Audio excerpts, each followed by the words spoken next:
to relay.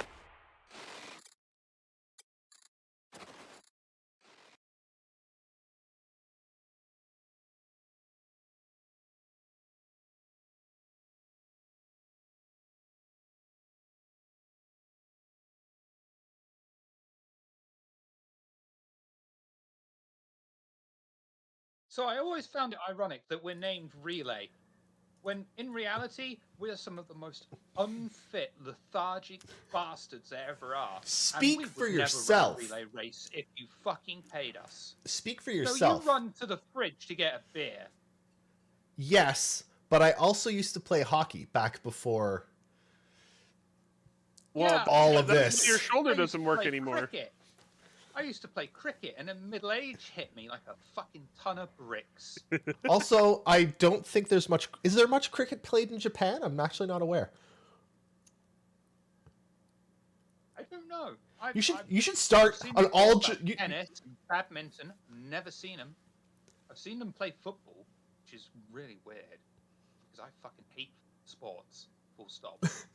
But it's just, I don't know. It's just weird because they get really quite into football, and I'm like, did I move baseball, countries, or am I? Oh, well, baseball's a bit different. That it's one of those weird sports that they're like, yeah. Ghost, go away. No, bad. I played the most important position in hockey. The best position that only the best. Yes. I got beaten by sticks for an hour. I mean, that's just hockey, isn't it? Yes. Hello, everyone. Hi, everybody. This might be our title for our show for the foreseeable future, unfortunately. Yep. Speaking of which, I just wanted to say that I know that not everyone can, but if you can... Where's the flag? You gotta have a flag up. Come on, man. I'll find a flag. Did you add a flag? I added one on my end, but I don't know if it came over to you. There it is, actually. I can't... Yes. I don't know if you don't have the image file, it may not work, though. It's all synced. The image file is there. Hey, Eric, Scott. Hey, everyone. Speaking of that, I wanted to quickly say that I know that not everyone can, but if you can donate to support for what's going on in Ukraine, it's needed and appreciated. I gave a bunch today to World Central Kitchen, who feed people suffering from things like what's happening in Ukraine. So yeah, just see if you can, because the world is shit and they need our help. And there's not much else we can do. Objecting to, like, oh, don't give to this society, don't give to that society. If you want to give support, but you don't want to risk any political potholes, to the Red Cross. Yep. Yep. That was a very good idea too. Yep. Yeah. Yeah. It's a really weird time. I did not expect to be alive for another major war between world powers. I was saying to these guys before we started that No, stop. All I've heard is 10 out of 10 movie. Great movie. Still not out here yet. Don't. 5 weeks out here. Don't. I'll find you and I'll hunt you down and I'll put you in back cuffs. Okay, I'm gonna talk on that in just a second, but right before we went live, I was saying that I'd really like to stop living in interesting times. I'm sick of interesting. I would like vote for the boring timeline. I would like a decade. I'd like a decade of boring, please. How about 6 decades? That'd be great. Thanks. Yeah. On Shiver's note, what the hell is it? Why can't movies have a global bloody release? It's 5 days later in Japan. Just wait 5 frickin' days, so that everyone can see it at the same time. The thing that gets me is, even if, I can understand it being released in America first. It's been made in America. It's an American IP, etc., etc. Okay, fine, fair enough. Why was Godzilla released everywhere in the world except here first? I know, that was so And I'm not weird. even talking about the American version either. So weird. We had Shin Godzilla, which was all right, to be honest with you, and then it released everywhere else. But it's like, is this a marketing thing for more money? Well, I'd honestly like to know if that's it. And why are games still sticking to releasing on traditional days when shops were refilled with stock? What the fuck is up with that? Tradition? It's either a Tuesday or a Friday. I know, it's so weird. Just release whenever you want. How about that? They need know, they it's need so to weird. have like they need to set dates for embargoes and ship things Why are we and pre-ordering digital games? Is there going to be a stock run out or something? Is there a limited Yes. amount? They of ran out of CD internet? keys. well, they ran out of stock for FF14. I know. Well, on purpose. They were Yes. like, "Hey, can you not murder us with servers exploding?" All right. That'd be great. Hello, everyone. Welcome to the Relay Station, the show where we stock relays. Yeah. I'm your host, Fernando. Joining me Oh. is I should note. Why not? It currently says that you're Eric. My name is covered up, and Shiver is Shiver. So that's good. Hi, I'm Shiver. there. You're also Eric. This I'm a does. disappointment. I really wish this would just center itself. Okay, fine. You know what? Okay, hang on. Poor David. Just harass him the whole show. Be great. We've missed you, just so you know. Yes, definitely. We'll always be Shiver. Shiver will always be Simple Shiver. work. It's very true. Nope. Oh man. Yes. Yes, I love it. I love that joke, Citizen Shenanigans. It's excellent.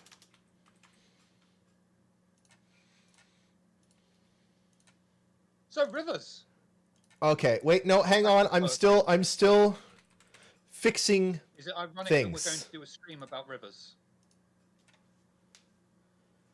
All right. I'm your host, Fernando. Joining me today is Bob Walking on Clouds McDuck and Santa Paws. Thank you all for joining us. We're going to talk about Star Citizen. My paws are very Santa-like.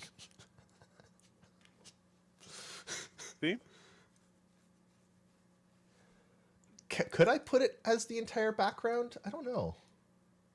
Oh, You don't totally make him- could. oh, Well, actually, don't no, do actually, these ideas. well, Now he's got to work out how to do it. you could, but it kind of would mess with the theme, and it doesn't work very well. Mhm. And then you're going to have to worry about show and tell as well. Yeah, that's true. All this sort of thing that should have been done before we went live. I yeah, love but this. I'm sorry. Before we went live, I had to play Elden Ring. Okay? That is fair. It is non-negotiable. Also, sorry everyone, this is now No, an this Elden week Ring in Star Citizen, podcast. What happened?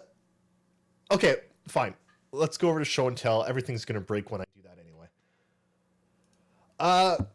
We saw something really pretty this week. Honestly, We did. Rivers. It was all flowy. Okay, we saw this a year ago, approximately, right? Mhm. Where they showed the Actually, tool I that they think were it was longer. possibly. I don't remember time. Within COVID, we saw where this came from. It's a new. By the way, Instead BC. of BC or AD, it's now IC, inside COVID. BC is now before COVID. IC Okay. is inside COVID, and well, AC will be after Well, no idea COVID. what's going to happen. Also, We don't know. Will there be an after COVID? yeah, I don't know. We'll see. I love it. Their But first the river water, looks yeah. really good. It does. I like that Looks. they're already talking about giving it physics, so that it will carry things downstream. I like that they show you can right here. You can walk into the water. It's not very realistic yet. Like you need to slow Oh, no. down and but this Also, is a you really just like walk. You just like walk like you weigh 1,000,000 pounds. Like you're just Yeah. trudging into the water. but I like that you can fly over it. I What was think that, that Chip? This is not the most impressive looking water in a game ever. Like Left 4 No. Dead 1 has nicer looking water if you just look at it. However, there's a very good reason for that. Left 4 Dead 1, the water is in essence just an animation. What they've got here at the moment is something that's going to be physics aware. So Yep. they're nice. Yeah. Because water flow is extremely heavy calculations. So right now it's not the prettiest of rivers. It's far from the ugliest, but it is actually responsive at the moment, or will be. So they've got to get that in first, and getting the physics to work first is an underlying code, and then they can start looking and going, okay, so splashes on trees, on rocks in the water is going to be added in. It's going to keep getting better and better looking. it's also I really So- love this shot of First flying iteration. low over the water. it's pretty also cool. really important to note that this is one river. In 317 they are adding one single river.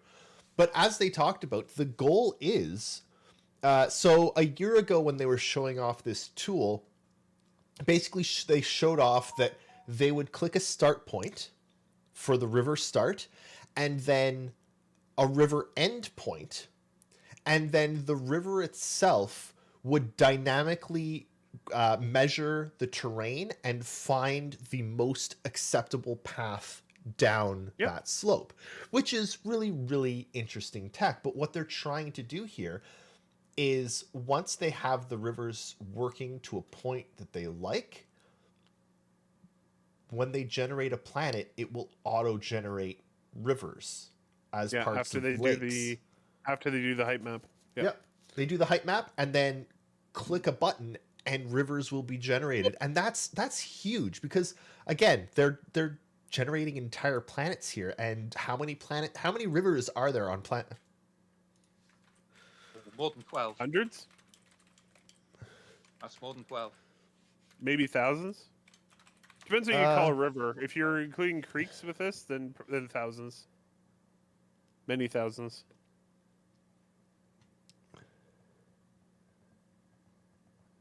For what Kemi said, gutting the existing engine, rewrite bad legacy code. Yes and no. CryEngine has been shown years before SC was even a glint in a moment's eye that it's capable of doing this. There's things that Oh they yeah. want to do. And it was never easy. It was never ever easy. They would have to dedicate the entire engine to water flow simulation, but the engine can handle it. However, you are right in gut what's not needed, gut what's not compatible with what they want to do. Yep.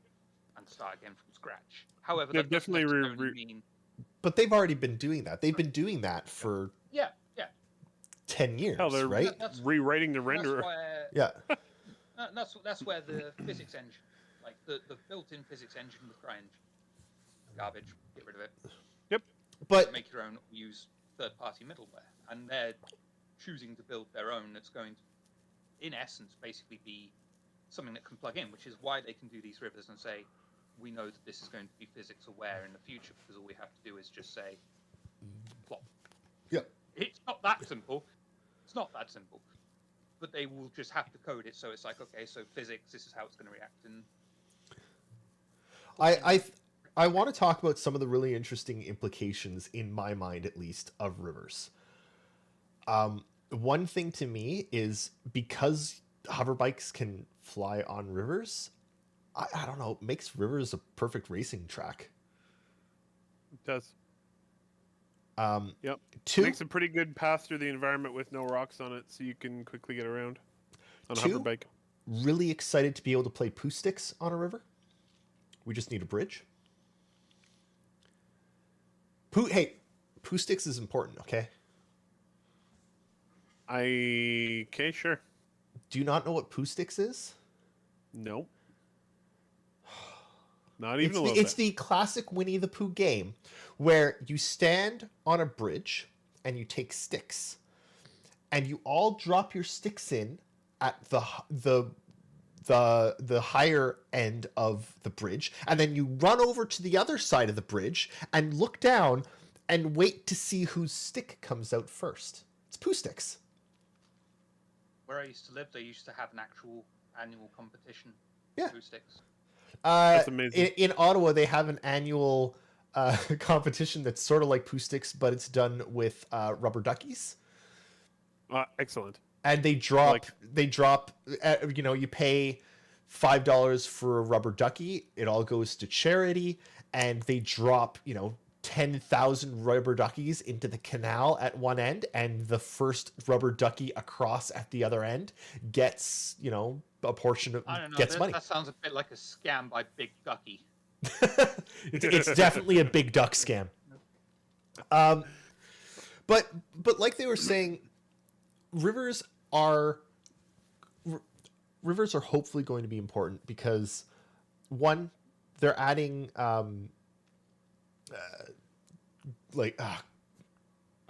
the word escapes me, but stuff you can harvestables. They're adding harvestables around the rivers, which is going to be nice because more harvestables is good. But I'm hoping that they eventually do this. But most cities, at least most cities with more than 100 years of history, are on rivers or lakes. They're on water because water used to be one of the best ways to transport goods, right? Yep. So I will be really, really interested to see if with these rivers, if they also start putting settlements near the rivers, because I think that would be a good way. Not in Stanton, because Stanton was very recently colonized, so they wouldn't have any use for the water. No, but they would. They would, because water is pretty. Water lots are worth more. What I meant was them having a city beside a water course because they used to transport goods on it because they used to only have river boats is not something that's going to happen in Stanton system because they colonized it with spaceships. Yes, maybe, but they might still use rivers because rivers are pretty. Rivers are, look, just from this shot right here, water is very easily identifiable from a distance, right? Oh, yeah, absolutely. And I think they need to use that. I think they need to use it as a guide, a marker, a way to point out points of interest, and I hope they do. Anyway. I really do like that they're already working on. I mean, you can see it in the shots, but they're already working on having the flora and fauna be much more concentrated. Yeah. Around rivers. That will concentrate also a lot of opportunities for players. So you'll get a lot more interactions around the rivers, which should be pretty cool. I would like them to start working on swimming because this looks really silly when he's walking through the water. I would like them to work on swimming, but I don't think you should be able to swim in a full spacesuit. Why? Or at least it'd be very difficult. Wouldn't you have the buoyancy because your spacesuit's a sealed environment with oxygen in it, and oxygen is lighter than water, or something? Maybe. I don't know. I ain't no scientist, man. I don't know. Can you use the little built-in thrusters on your suit to jet around in the water? Spacesuits are heavy. I feel like it'd sink. I don't know. I'd be interested. Will spacesuits still be heavy in 900 years? Hopefully. I feel like something light wouldn't protect you. Given how many environment suits they have, they'll probably just have a swimming suit, have swimming, spacesuits. Mm-hmm. I just supposed to have swimsuits, and I'm like, I think people are gonna get the wrong idea there. Hey, Griff. Hey, Griffin. Doesn't it? Because, like you say, they're looking at doing collectibles and things on the water. I suppose it really comes down to how much of the exploration game do they want to be underwater? Yeah. Would you be able to send a large enough ship or any ship deep underwater and then go exploring and in essence play what's that scary game? Look, I saw a documentary once about what happens to a spaceship when it's hiding underwater for too long, so that no one's alerting the natives of the planet. Sure. Spaceships don't do well underwater, as can clearly be seen by that documentary. So I don't actually remember which Star Trek that was, but I think the Terrapin should be able to go underwater. Yes, but that's what I wanted to say. I think that there should be ships that can go underwater. Yeah, but not all shouldn't. Like a Hornet shouldn't be able to go underwater. Or a possible refit at the cost of something. So Yeah. a ship can, but obviously not be as effective as a ship dedicated to it. I mean, it would be interesting to know. I think anything from Drake should just explode the moment it touches water. Water, air, lack of air, anything. Floating leaf. I would actually be interested to know, though, how the engines of ships in Star Citizen, if they would even work underwater theoretically, right? Because, like, a jet engine is not going to work underwater, right? Like, Nope. A ship might have to have special underwater engines. You know what's funny? Rocket engines work underwater, though. Yeah. Yeah, because rockets have the fuel and the oxidizer inside the vehicle. So as long as you can find a way to ignite the engine, you can use it underwater. That's actually what the whole idea with. I mean, there have been rockets, Sea Dragon, that were designed to be launched from the water, like underwater, and then they would launch up. Wouldn't you need a much more powerful rocket engine deep you go, because of the amount of atmospheric pressure that increases when you go deeper, as opposed to a rocket launched into the sky where it's the exact opposite. Atmospheric pressure lessens, obviously. You wouldn't need a water suppression probably system. Probably actually the biggest problem is actually the hull, because if you think about it, the vast majority of the time, the only thing that a spaceship has to deal with is the difference between like 1 atmosphere and 0 atmospheres, right? In the atmosphere and in space, it's 1 and 0. You go down like 100 meters in the ocean. I don't know what it is, but it's probably like 20 atmospheres. You know, Niskavian saying that Xeon engines work underwater means that the Freelancer works underwater. I challenge that, because the Freelancer has no aspects of Xeon tech at all, given that Xeon tech is so focused on the engines being able to maneuver and turn as their ships fly, and the Freelancer is a useless hunk of garbage that has crappy engines. I love you, Ghost. Bring back the... Yeah, it's looking cool. Yeah. And with the incoming edition of physics as well, there's no reason we couldn't have just boats. Yep. Boats, fishing, and have a really weird moment in Star Citizen where you're like, you know what? Let's just get a boat and go fishing. Look, I will never let Sea of Thieves live down the fact that they are a game entirely about boats. You spend like 98% of your time on a boat. And they launched the game without any form of fishing whatsoever. There's some stern warnings about it. You know, they reeled me in at first with it being about pirates, but the lack of fishing just snapped my line.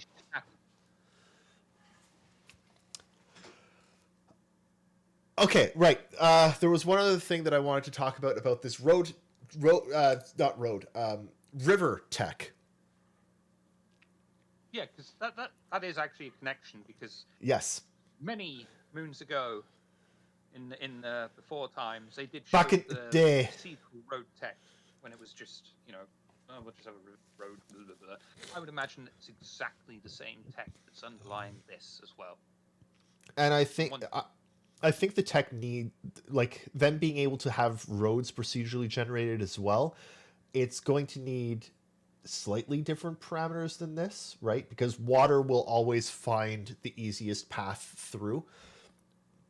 Roads, they're going to have to make some, because roads don't always find the easiest path. They tend to find the straightest path that makes sense. But if you look at the way roads are done, you're going to go straight until you reach an obstacle that it's inefficient to go straight through, and then you go around it or through it. Like it needs a little bit of adjusting, but there's no reason that they can't use this exact tool to do procedural roads. Semi-tangent. When it comes to roads, I hope that Star Citizen isn't going to fall into the classic trope that pretty much every game does on the PC when you're driving a vehicle, of not everyone wants to use a controller to drive a vehicle. Can we please have it so keyboard and mouse is viable to drive a vehicle? Because I was playing Cyberpunk earlier, and there's a stupidly long car. Like, it is stupid. It is a limousine car, and it cannot do 90 corners. I'm having to do handbrake turns, just go around the corner at 30 whatever speed they measure in. Like, no. 30 neons. Cyberpunk measures everything in neon. The car goes 30 neons fast. You are 13 neons tall, and that shirt you're wearing costs 1,102 neons. Very That's confusing a lot of neons, system. man. Very confusing. That's a lot system. of neons. Terrible.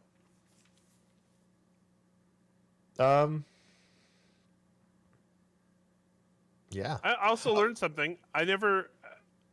When they first said caustics, I was like, what? And then they're like, oh yeah, it's the like weird ripple reflection things that water makes. And I'm like, okay, cool. I think learned you find, something Mr. new. Science Man, that it's called a refraction, not a reflection. I remembered the one other thing from this segment that really intrigued me that I think is really important and I think needs to be talked about a bit, because they did mention that not only are they working adding a larger diversity of plants for around the rivers and for everywhere really, but they also mentioned the plants changing depending on the season.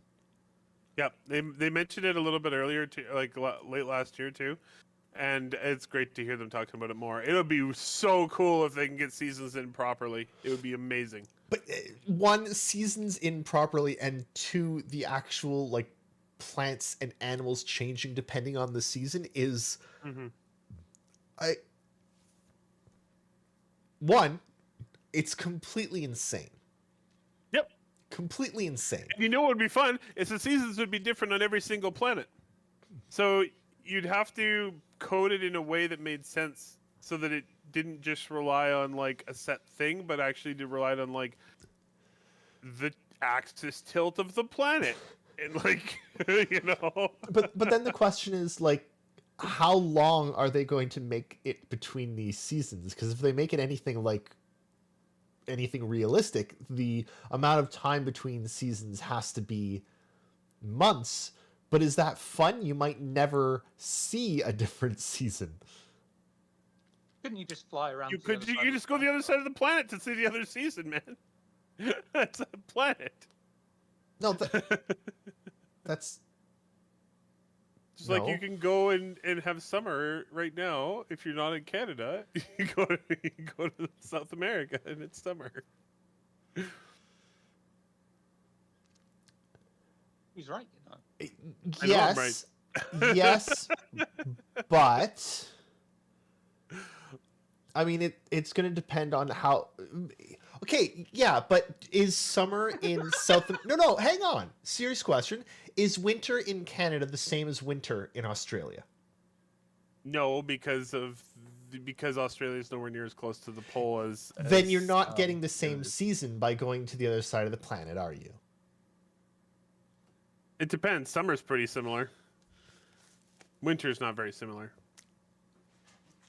Anyway, Well, I mean, there's also a difference. In Canada they say sorry about that, and in Australia they say good day, you cunt.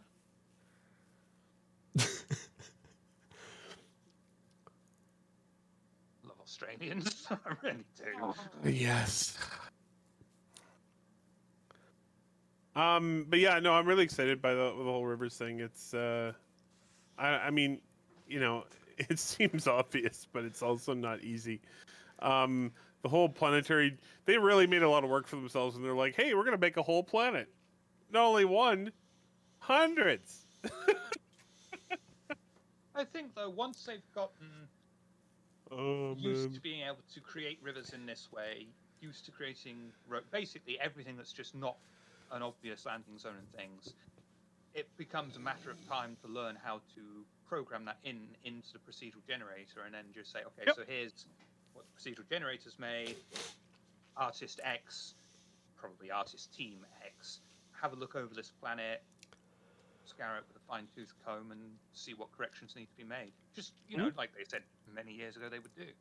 it's like they said, they're gonna have it to the point where like they don't even want it where it takes right now. They said it takes 2 clicks to make a river, which is you click the start. I'm assuming click start point, click end point, river created.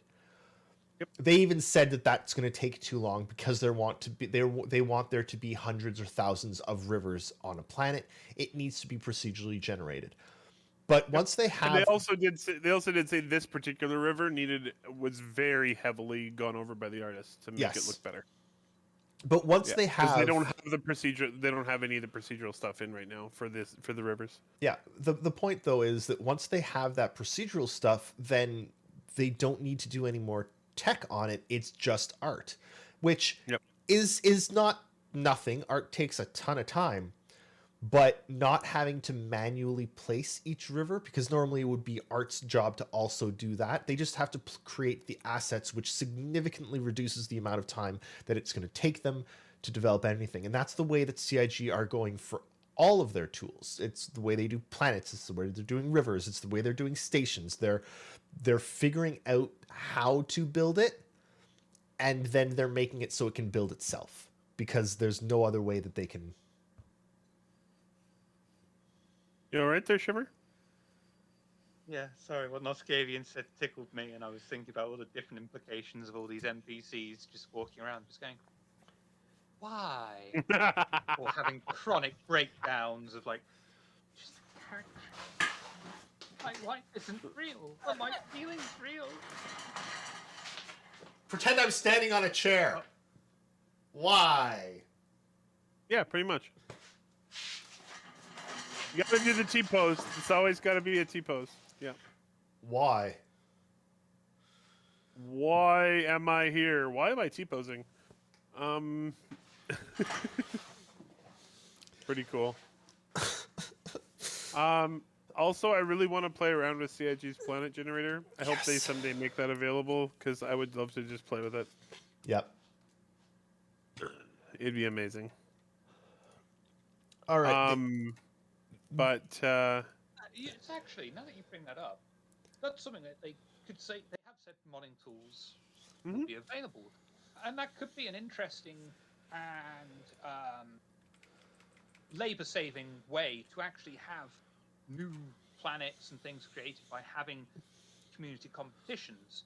I know it basically what it translates to is, here, do this work for us and we'll give you credit, but people would do it. Put it in but they could also put in real incentives into it as well. But just an idea. So there's something that I give Ubisoft a lot of credit for in all of their in most of their recent Assassin's Creed games, in that they include something called the discovery mode. which is they've created, a very accurate, historically, representational Egypt. And rather than you running around and killing everyone in it, there's a mode where you can go around and learn about the pyramids and the Sphinx and learn about the history of it, which I think is really, really interesting. Now, Star Citizen can't really do that because it's the far future and all this, but what Star Citizen has done, and even crap, what are their names? Bill Nye, Space Society. Russ Tyson. Oh, the Planetary Society? Yeah, Planetary Society got in touch with Star Citizen, talking about, I think he was talking about their gas tech. No, it was the clouds. The clouds. It was the cloud tech creation, basically. Yeah, but I think there's genuinely a lot of potential for CIG to market or just let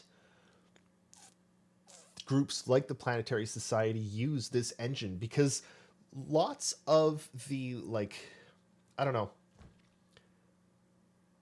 computer graphics are hard and people make shit planets, and CIG have tools that can make really pretty planets really well, and it would, I don't know. It's funny you talk about ancient Egypt, because there's this conspiracy theory group that just, deny anything ever happened. It's all modern things, but personally I just think they're in denial. It's a pyramid scheme. Oh dear.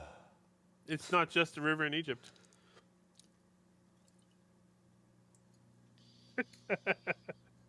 Single-handedly destroying Eris's liver. Yep. Yeah. Anyway, I seriously wonder if there are ways that Star Citizen's Planet Tech can be used for educational and charity purposes.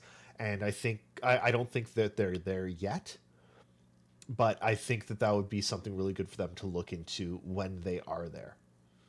One of the things I do think that they can use it for is making other games. Yeah.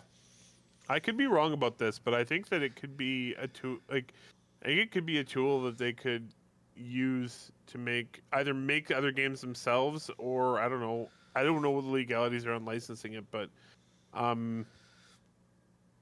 there are lots of games that could benefit from you being able to create an entire planet in no time flat. Yeah. He's vanishing again because he has food. What a jerk. Well, and it's not. There were questions about the legalities of it when they were on CryEngine, but they're not on. Don't worry, there will be many questions about the legality of it still. There would be, but I think there are a lot fewer questions about the legality of it now that they're not on CryEngine. It's They are. No, they're on Lumberyard. They're on Lumberyard, which is branch of CryEngine. Right, yeah. but it's its own distinct thing, right? Amazon bought the rights. They would probably have to talk to Amazon about it before they did it. But they'd have to talk to Amazon. And Amazon, I think, are going to be a lot more reasonable than Crytek. And yes, Niskavian, unfortunately, Crytek are still around. Yeah, I know. They're making Crisis 4. Yeah. Oh, no. It's sad. Bunch of... Did we have any more show and tell, or is that it? There was something else. Let me go back to it. So they also talked today about some changes to the reputation system. And by today, I mean this week. Which is important, because the reputation system hasn't been great to this point. No, it was pretty... I mean, their updates to it were pretty good, but... I mean, it's just... They need to add complexity to it, which is what they're doing. Well, like they are saying, it would be nice for you to be able to become hated by the police or become trusted by the Ninetales, like be able to shift those those brackets, like, yeah, and for people to actually be part of the Nine Tails when it comes to something like that event. Its name is skipping my brain. Rumtown? No, the one where everyone tries to kill the Idris. Kill the Where Idris? the people attack because they're xenothreat. Yeah. Because they're xenophobes. Yes. Xenothreat. Thank you. Yeah. Thanks, Niskavian. But being able to actually be part of the Xeno, like, be on their side rather than just be a troll. This is important. It's stuff that Reputation needs. It's welcome, and yeah, glad it's coming. Also, it would be really nice to not immediately be hated by everyone just because you accidentally shoot someone. Yeah, it needs to be a lot more nuanced than that. Yeah. Yeah. It's good. There's going to be a lot of accidental shooting. It's just the way things go. Yeah. Yeah, you got to build in some pretty decent buffers there to make sure that the person actually meant to shoot that person. It's, you know, it's all good incremental updates that you gotta like to see. Should be an interesting year.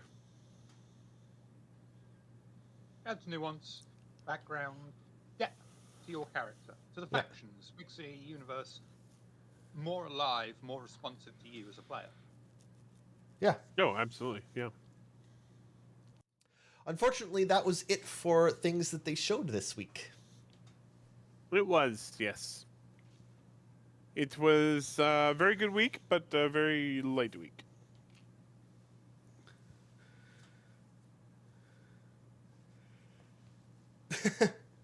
I, That was great. Thank you, Niskavian.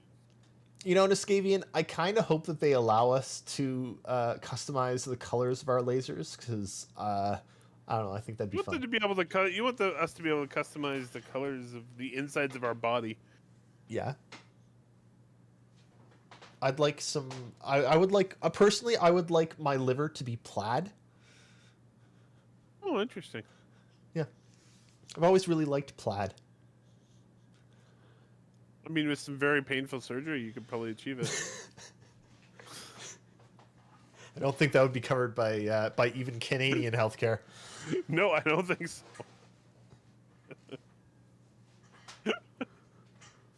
Oh man. So, does anybody have any questions for us? Questions are good. Niskavian, I hope that we can do something like that. I hope that we can tune our lasers and again, this comes down to stuff that we still don't know about how in depth, like weapon and item customization is actually going to be. Given the way CIG do everything else, we have to assume that it's going to be incredibly in depth. And that you'll be able to tune, you'll be able to make your lasers wider at the expense of firing rate, or fire faster. Like there should be all of these different trade-offs.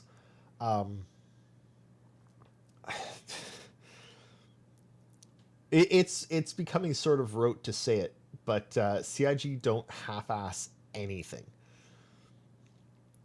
They absolutely could have gotten away with, I mean, before they did the mining document all those years ago, back in the day, but they could have absolutely gotten away with, you have a mining ship and you fly up to the rock and you click on it and you wait a bit and it's mined, right? Like every single other game out there. And they didn't. They went insane, and they have a mining laser that has power levels and heat and can make you explode. And then they were like, this isn't insane enough. Let's also add different mining heads to your laser to change the way your laser works. And then they're like, no, this isn't even enough. Let's also add like usables that you can do to enhance your laser in different ways. And then that's not even enough. Let's add handheld things that you can strap onto rocks to affect it. Like, Yep. I More fully, depth. That'd be a good strap-on head. I fully expect you to. Now, we haven't seen this actually, and I'd actually be really interested in how they're designing the weapons. But we know from the way that CIG designed ships that everything in the ship works, right? All the components exist. They have a physical spot in that ship. They are wired to connect each other, and you can see all the components. And if you shoot off the armor, you can see where everything is and where the wiring is, right? And I could be wrong here, but I have to assume that they've done this for the weapons too. Like the guns. Both handheld guns and like ship weapons. I have to assume that they've done the same thing.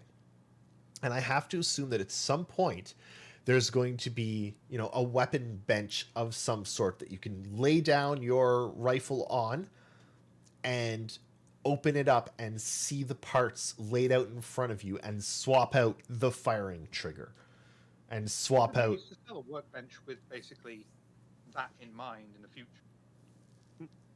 I definitely think that's coming. Yeah. I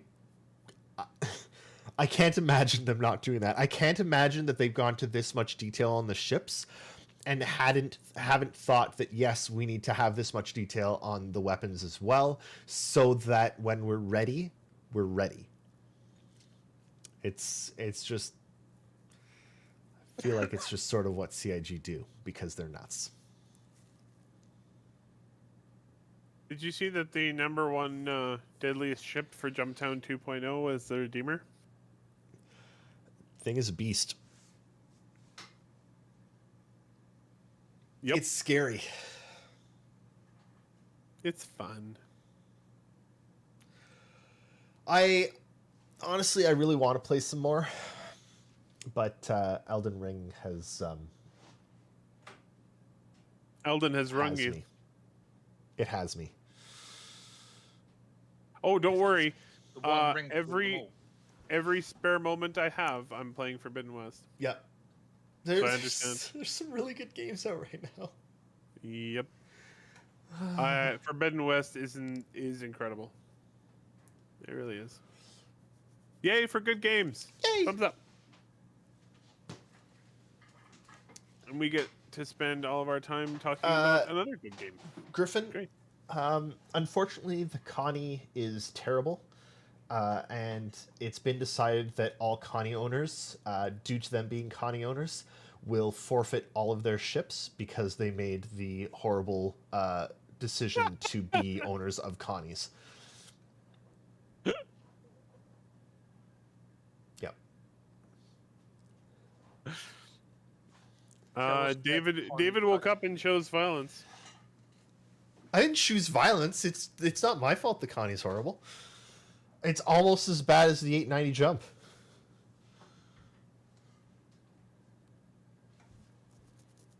You take that back. Connie is lovely.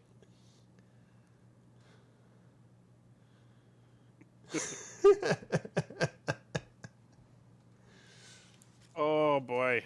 I'm glad they got so much participation in Jumptown though. It's pretty cool.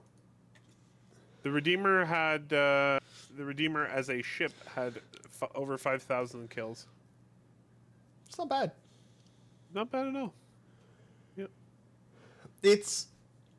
I'm always surprised about the amount of playtime that they get because it's still very early, but I'm the game's honestly the game's fun now. Like It is. I enjoy playing it. It's gotten there. I'm really Um, glad that it's at the point where people can play it and have a lot of fun with it, because I know there was a long time where I remember hearing the screams of streamers because they were trying to make something out of streaming Star Citizen and they were out of stuff to do, and it Yep. was hard. And the ones that have stuck around this long are just superhuman in my mind. But I'm glad that there's a game now, and it's just getting closer and closer to a beta. It'll be nice when Yeah. PU's in Yeah, beta. it'll come. I think it's going to be after Squadron comes out, personally. Definitely. Yeah, Yeah. I think and not it's only gonna be a that, while. because I think the line, and I think in the lead up to Squadron's release, Star Citizen is going to get pretty heavily deprioritized to try and finish Squadron, for a release. Because that, honestly, no matter what you do, it's always hard to finish a game to like a release standard. Do you think there will be a bit of a very small issue when Squadron is released, that people will get it confused with Star Citizen?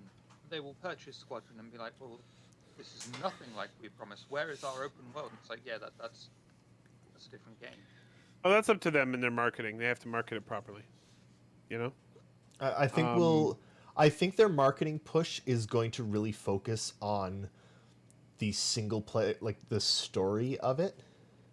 Yeah. And I'm hoping that they will, in all of their marketing, be like, Squadron 42, but also get like, here's the two of them, but here's Squadron, but also Star Citizen Star Citizen exists.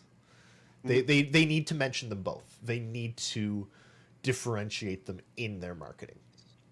Yep. Absolutely. Niskavian? Niskavian asks, are they going to push for Squadron 42 this year? I think absolutely not. I don't think they have enough time. I think that Squadron 42 will be targeted for release next year.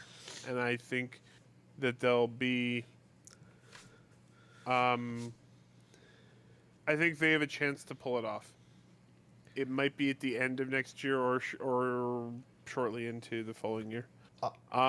But the thing is, understand too, is that I don't. What I'm saying is, I'm expecting them to release the game in a good state because they don't have really any financial pressure to release, and they don't have a publisher to tell them to release. So I think that they will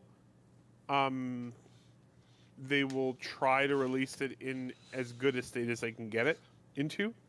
And keep in mind, they have, by that time, they should have like 1,000 developers. So they have a lot of people to like spread the work around with. But I do expect a Star Citizen to get deprioritized for about 6 or 8 months to make sure that Squadron's done.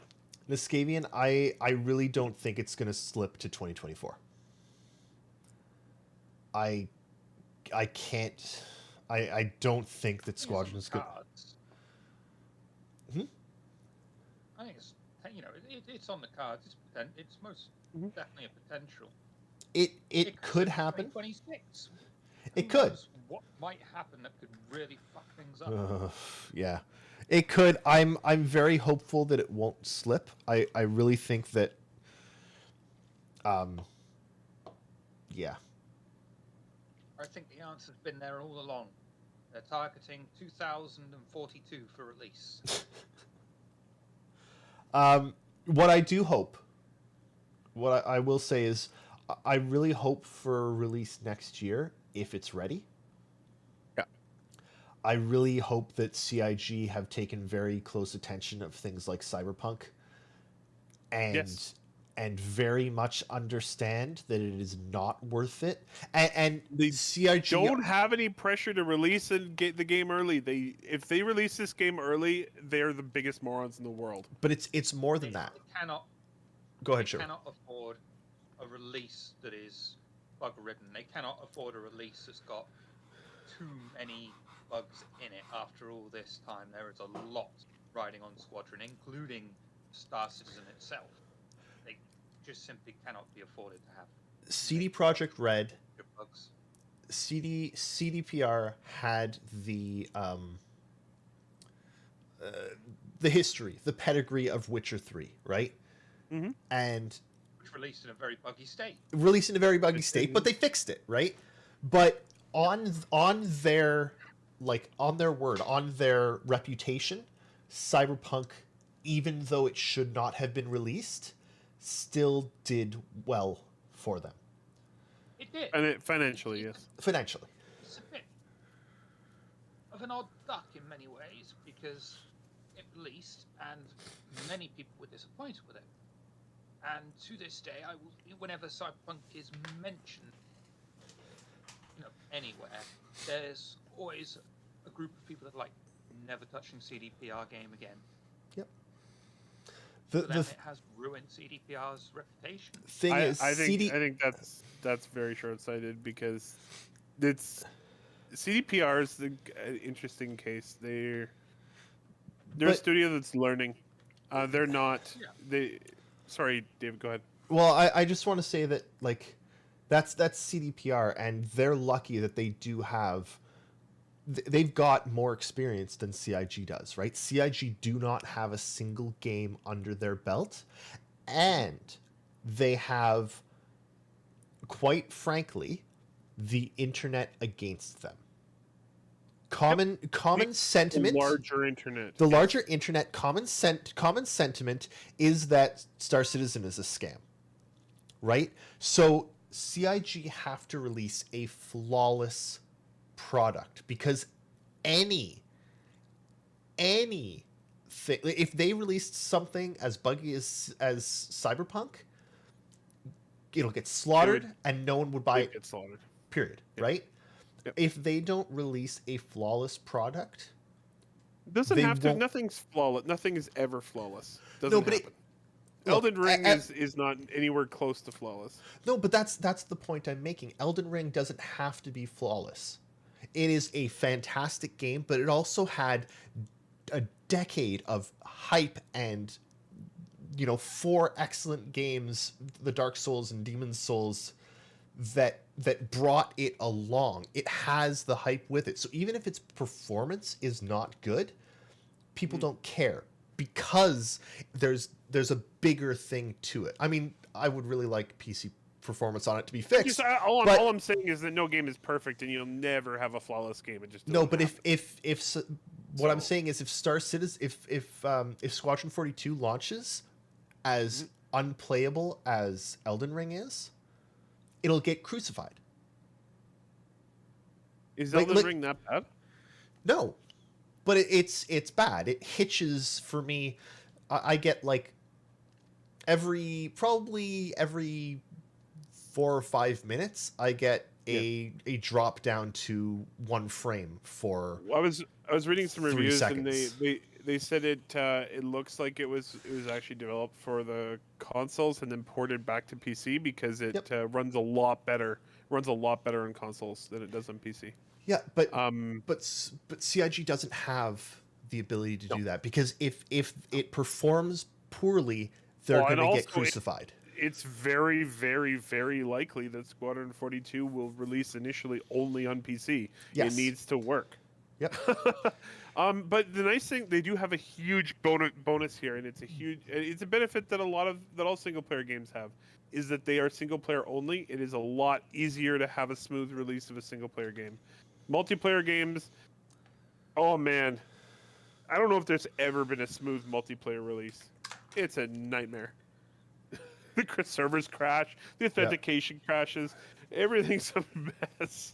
Well, and CIG have to make sure that their authentication can handle the number of people that are going to try and launch. That's the online part. The authentication servers have to work. Yeah. But yeah, I do think I think we're nearing the end of Squadron's development. I think their active development on it will be done this year.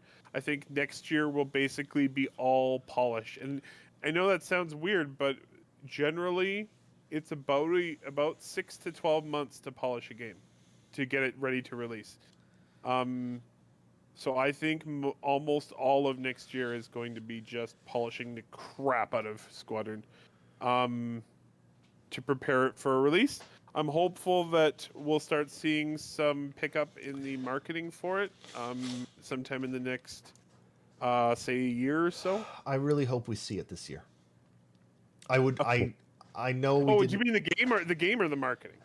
the marketing. I hope we see Oh, yeah. something from Squadron 42 this year, because it's been what, like 3 or 4 years with like silence when it comes to Just something we can little bits. see. Just little bits. Yeah. Little bits. And yeah, Citizen Shenanigans, there are episodes 2 and 3 to come, but those are going to be a lot less difficult for them to develop.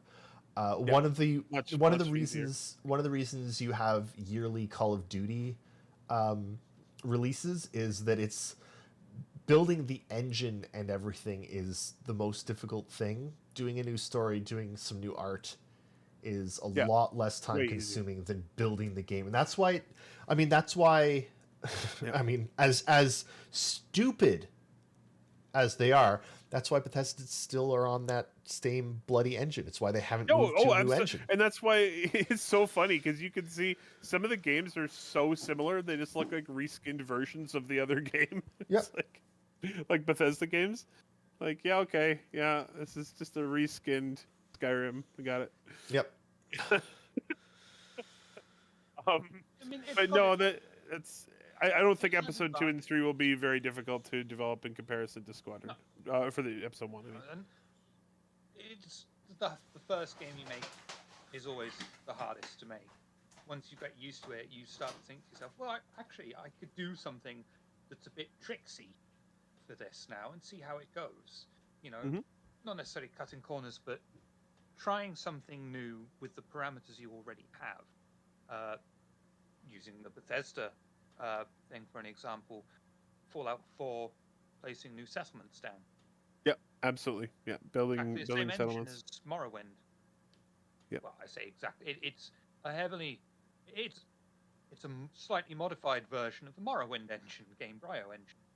But yeah, you can do that in Oblivion, you can do it in Skyrim. The closest you had in Skyrim was building houses on a pre-assigned area with essentially pre-planned bits. And then they were like, well, actually, we don't have to do a major engine change to have you build a village. Yep. It's pretty cool.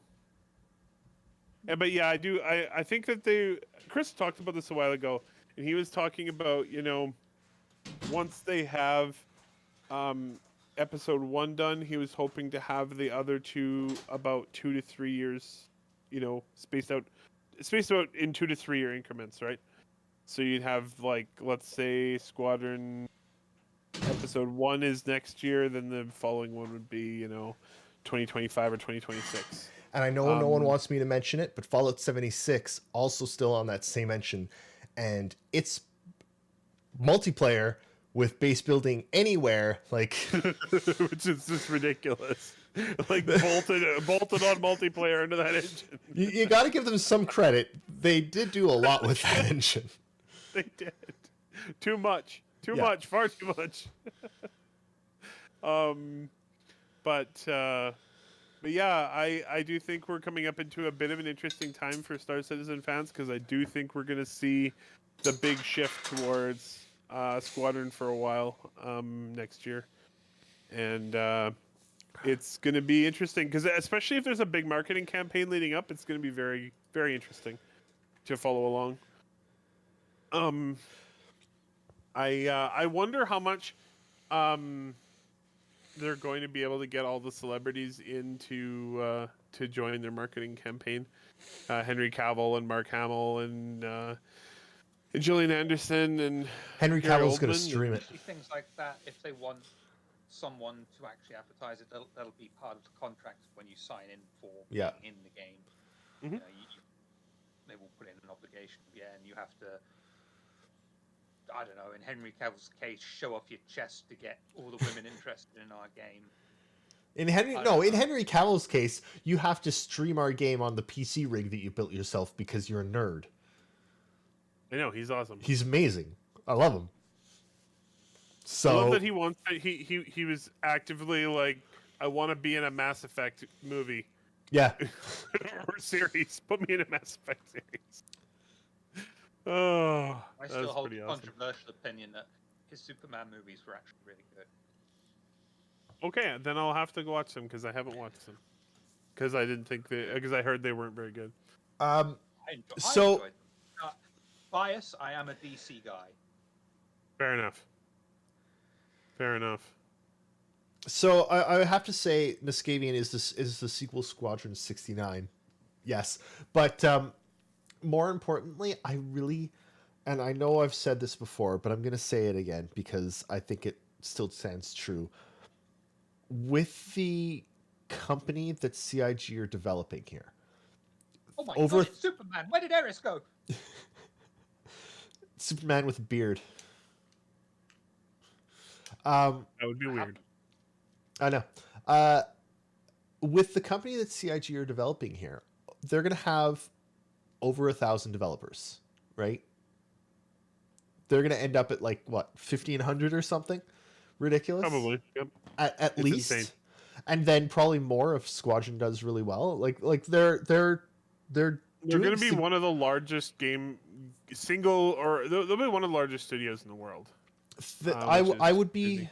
I would really hope that yes, the majority of it keeps working on the persistent universe because they've got a lot of work to do there and finish up, Squadron 42 parts 1, 2, 3. But they've got the perfect environment for a really damn good space RTS. Look at the Oh, I know. number I know. of ships that they've got already built, and just plug them in there and let me click and drag and click to attack. Like, can you Don't worry, imagine? man. I'm already like, there's got to be somebody inside CIG who's like, we have some time. We really need to make an RTS. Surely, and don't call me Shirley, when it comes to doing the big CNC fleet stuff that the Bengal and That would be the other cool. captains Yeah. are going to have, it's a good chance there to experiment in exactly that way and Yep. see what they can do. And they've got the planets, like the planetary systems, all planned out. And I know, again, I've said this before, but I'd really like to see them delve into some of the lore that they have already created. Have us have an RTS of, a past war. You're not fighting the present, you're fighting in the past. Or, one-off, like shorter, almost DLC games, like expansions that are like specific conflicts. That would be really cool. There's a lot that they can do. And I have some. Yeah. Go ahead. No, go ahead. It's all good. I have just a rambling. little bit of news because I just remembered that the monthly report came out 3 days ago. Right. I just wanted to mention that the Gen 12 renderer is far enough along that a large portion of scene rendering has been enabled now on Gen 12 on the main branch of CIG of Star Citizen. So they're getting there. Migrating more and more stuff over to the Gen 12 renderer. I think that's, well, everybody knows that's one of the big pieces of tech that needs to come along with server meshing and Vulkan and all of those other lovely bits. It's true that, server meshing is not going to solve everything. Even the first iteration, alongside Gen 12 renderer, alongside physics grids and all that kind of thing, all of that plugging in together is not going to be the be-all, end-all. It's all going to be iterated upon, all worked upon, all optimized. At the moment, it's just this case of, let's build this, get it to work. Mm-hmm. Once they've got it in this place that it's, okay, we're happy, start fiddling. Basically, yeah. Yeah, Um, it's going to be something that comes over time of this optimization of increasing the player count. Anything they can look at, every single bit of code is going to, maybe not every single bit, I'm exaggerating, but they're going to look at everything they can. They're going to look at where they can optimize it. They're going to look at what can be done locally, what can be done over the network, what can minimize the traffic, what's going to keep pings low no matter where you are. mhm. It's a constant ongoing war. Yep. Yeah, it's absolutely true. Um, it's as Paul the Astropub Shelley once wrote an article for Relay titled "There is no Jesus patch." Yep. There's no patch We that's call it going the to solve all T-pose the patch. problems. What was that? We call it the T-pose patch. Yeah. And yeah, there probably are going to be a few patches coming up as they put in massive new pieces of tech that will probably break Star Citizen in some significant ways. I'm hoping that they are able to do everything they can in Evocati to keep some of the really bad stuff out, but they got some big pieces of tech to push into the game in the next year. So, it's probably not going to all be sunshine and rainbows, but on the other side of it, the game will be much better. They also don't need all of it for Squadron, right? Like they don't need server meshing at all for Squadron.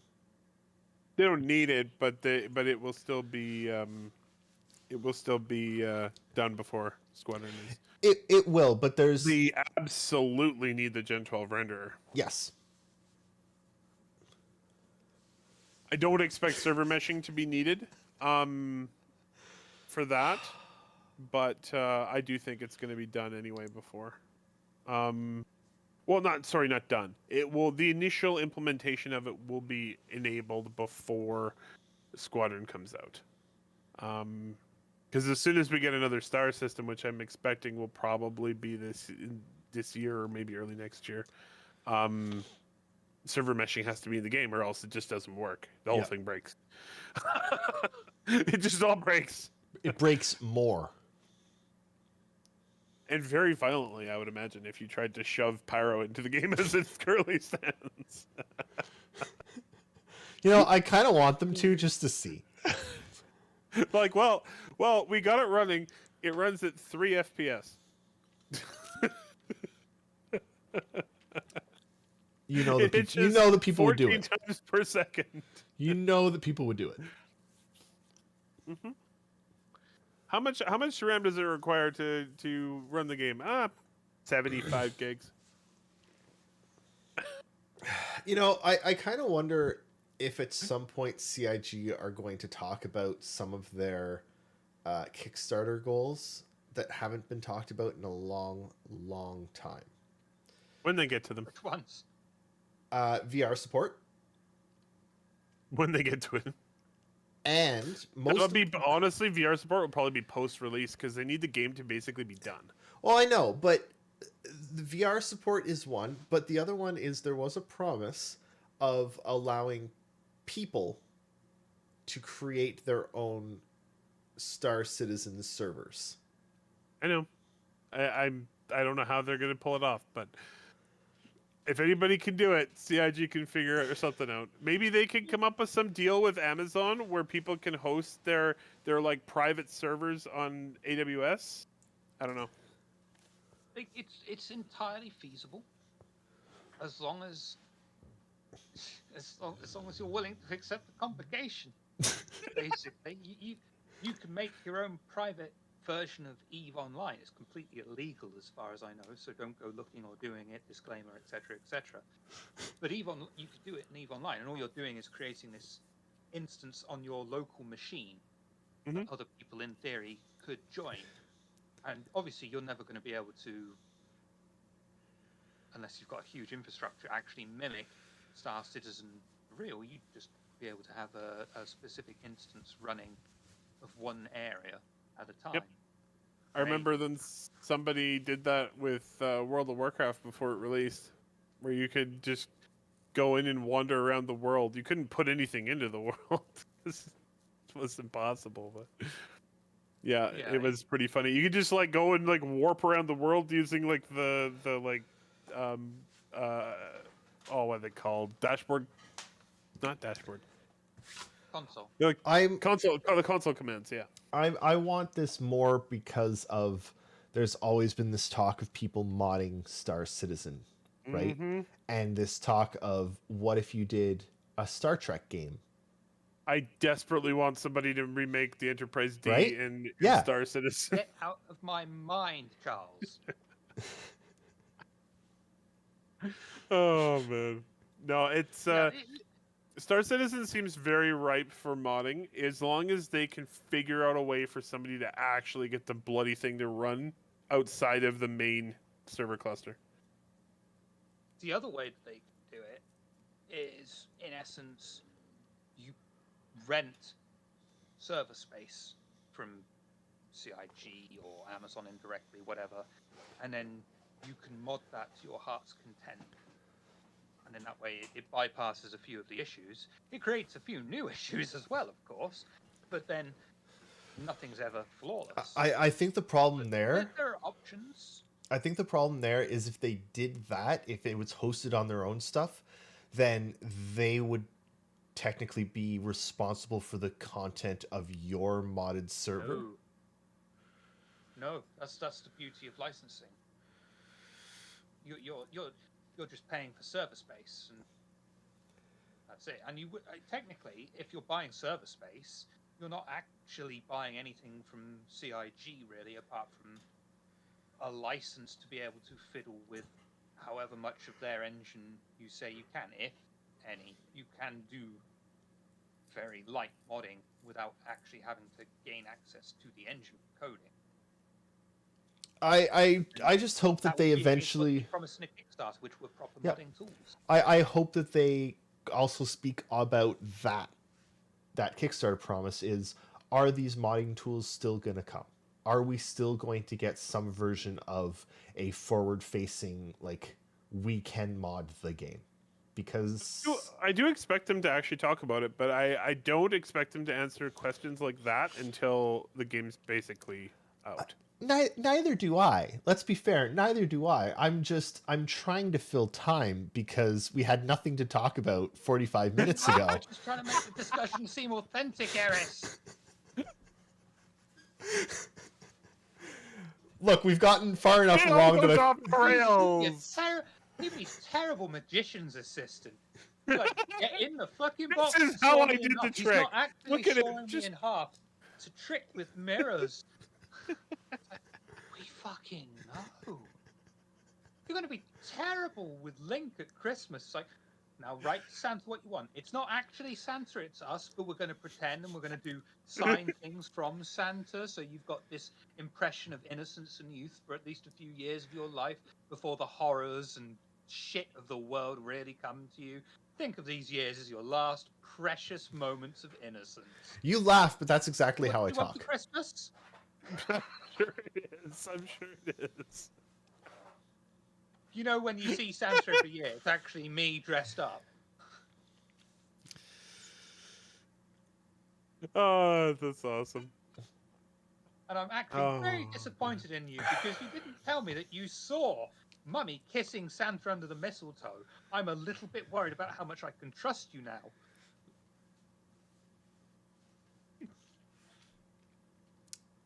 That's me. Oh boy.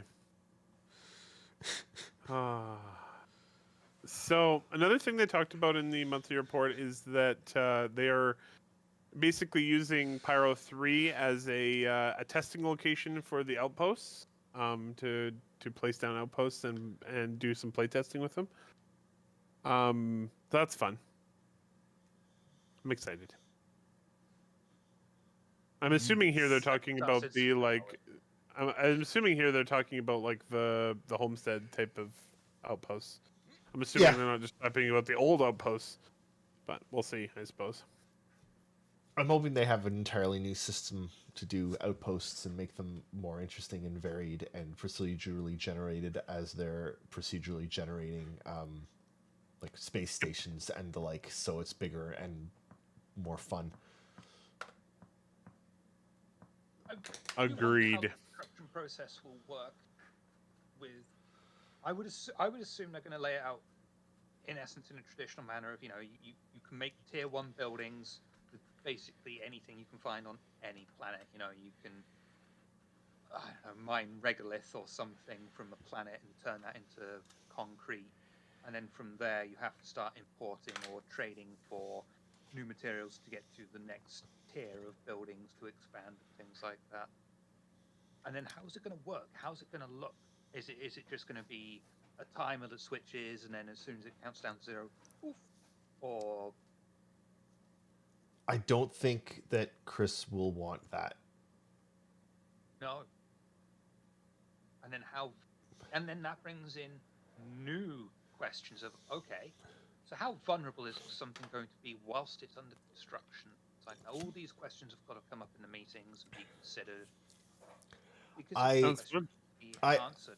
I have a distinct feeling that construction of houses is somewhere that they might gamify it more, in that you may be able to place like a simple abode yourself that sort of auto constructs itself, but anything more complicated has to be done by the pioneer, or has to be done by a pioneer, and it's sort of built inside the arms and you don't really see it happen, because I don't know how else they can. I think They're also going to have it so things are mirrored between different, I'm just going to say shards. Instances, shards. But could you, in theory, let's say you've got your first home built on this shard here, could I switch to another shard before it's finished building? I see myself building the building before it's finished. I mean, yes, of course. He's never letting it go. No, I know. until the next one comes up. Oh, there'll be another one. It's me. Oh, that's funny. But All in right, theory, But should not tonight. Will it, No? how will they do the mirroring on other shards? Because if you aren't on the primary shard building of the planet, sorry, it doesn't You're- reflect on the other shards? No, because you're always on your primary shard. Whatever shard you're on is the primary shard to you. So when you build something, it will be built on your primary shard and then mirrored to the other shards. Right? Because it's going to, like, everyone's on a mirror shard. Essentially, everyone is on a mirror shard, and your mirror shard, when you build something, gets sent up to the master shard, and then that master shard mirrors it down to all the mirrors. So everyone is on a different U shard, and then there's the master shard above that gets sent whatever you've done, and then sends it to all of the baby shards. Baby shark do do do do do do. Baby shark do do do do do do. And that has also got its own complications of, I'm on shard A, person is on shard C. Shard C has had my base wiped out because I wasn't there. But shard A is still there and it's fine. How's that going to work? I don't know. Clashes? Is it going to respawn? I know we need to hear from CIG on that, and we're probably nowhere near CIG even having a definitive answer. But They're going to be like, dude, ask me in 3 years. yeah, I suppose so. Ask They're, us when we actually figure out how shards work and put them in the game. Yeah, once server meshing actually exists, maybe we can start answering some of these questions. Yeah, that's true. That's fair. Yeah, no, I do think there's a lot of learning to come.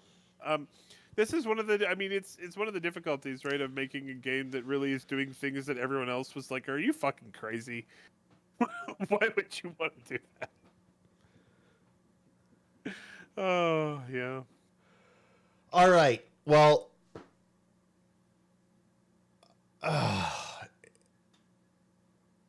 whew.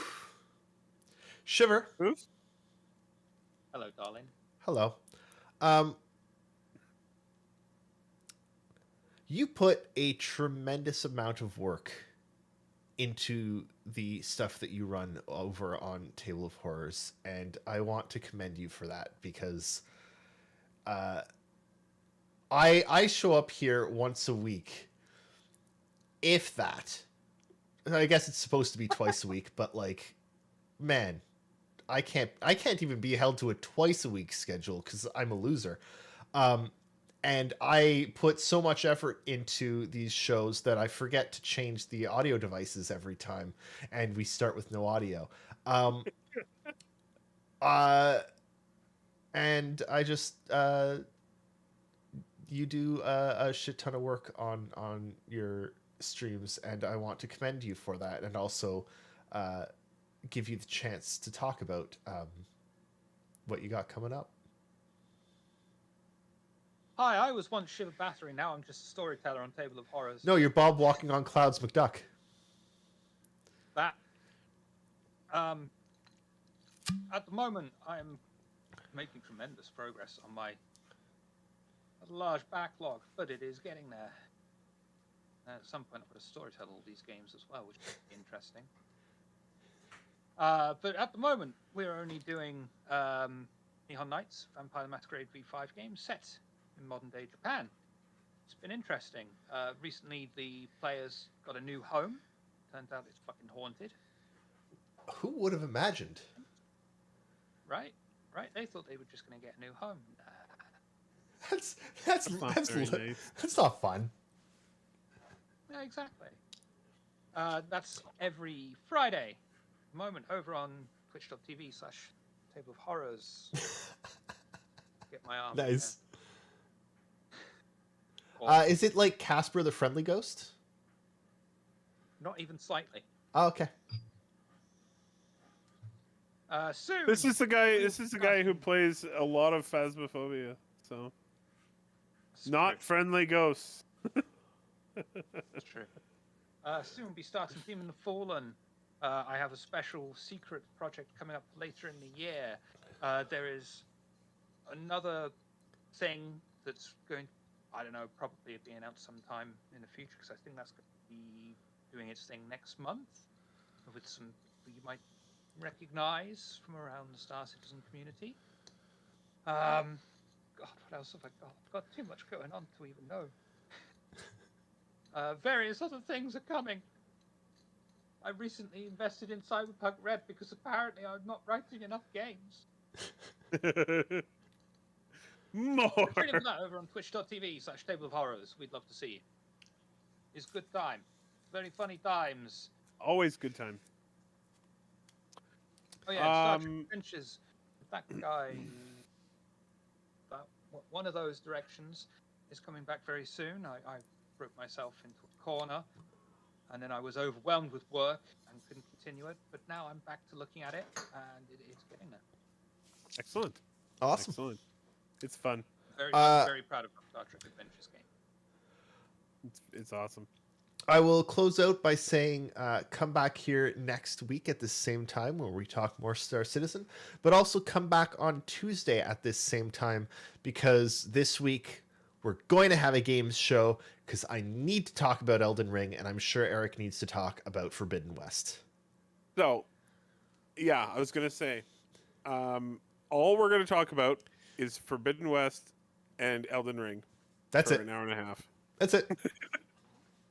So come on Tuesday where I talk about Elden Ring for 3 hours and then give Eric 12 seconds to talk about Forbidden West. Yeah, sounds about right. Glory to Ukraine. Yep. Thank you all for coming. Do everything you can to stay safe. Donate if you can to wherever you can. Support Ukraine however you can. And yeah, glory to Ukraine. Kyle. Oh, and watch Picard